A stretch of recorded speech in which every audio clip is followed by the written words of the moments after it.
بہن نے کہا کہ وہ اسلام قبول کرنا چاہتی ہے، اور جیسے میں نے کل کہا کہ اکثر لوگ مجھے کہتے ہیں کہ عام پبلک میں کلمہ مت پڑھاؤ.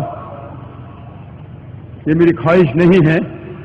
پولیس آفیسر نے کہا، پولیٹیشین نے کہا کہ بڑا مجمع ہے، لاکھوں کی تعداد ہے، اگر نہیں پڑھائیں گے تو بہتر ہے. لیکن اس دیش ہندوستان کا کانسٹیٹیوشن ہے کہ اس دیش کا ہر ناگرک، ایوری سٹیزن آف انڈیا، اس کو حق ہے کہ وہ کوئی بھی دھرم کا پالن کرے، اور اس کو اجازت ہے کوئی دھرم کا پالن کرے اور اس کا پرچار کرے. Every citizen of India has the right to preach, practice and propagate the religion. اور اسلام میں لیکن کسی پہ زبردستی نہیں کیا جا سکتا ہے. اسلام میں کس کو زبردستی سے اسلام قبول کرنا حرام ہے. اسلام میں بھی حرام ہے. قرآن میں لکھا ہے سورہ بقرہ سورہ نمبر 2 آیت نمبر 256 میں، لا اکراہ فی الدین، کہ اسلام کے دین میں کوئی زبردستی نہیں. تو زبردستی کرنا حرام ہے اسلام میں. میں آپ سے پوچھنا چاہتا ہوں بہن، کیا آپ اپنے دل سے اسلام قبول کرنا چاہتے ہیں؟ آپ پر کسی نے زبردستی کیا؟ آپ پہ کون زور لگا رہا ہے؟ طاقت کا زور یا مالی زور؟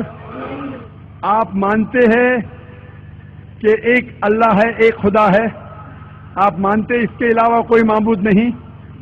آپ مانتے ہیں کہ محمد صلی اللہ علیہ وسلم اس کے آخری پیغمبر ہے؟ انشاءاللہ.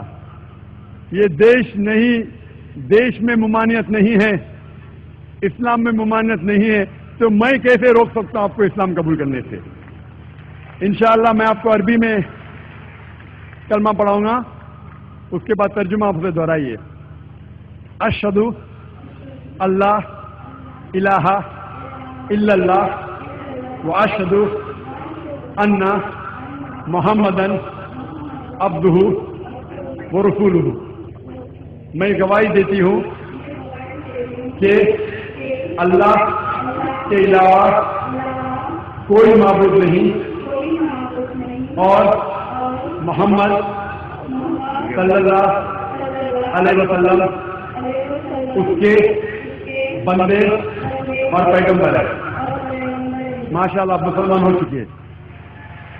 اللہ آپ کو جزائے خیر دے، اور اللہ آپ کی جد و جہد کو قبول فرمائے.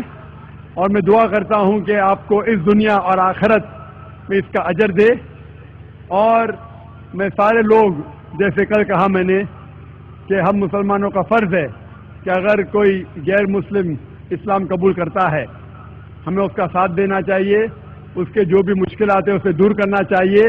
اور جب بھی کوئی غیر مسلم بنتا ہے، اس کے سارے گناہ معاف ہو جاتے ہیں. اللہ کے رسول کی حدیث ہے جیسا کہ گویا ایک نیا انسان جنم لے رہا ہے. میں بھی آپ سے دعا کرتا ہوں کہ آپ جو غیر مسلمان اسلام قبول کر رہے، آپ ہمارے لیے بھی دعا کیجیے.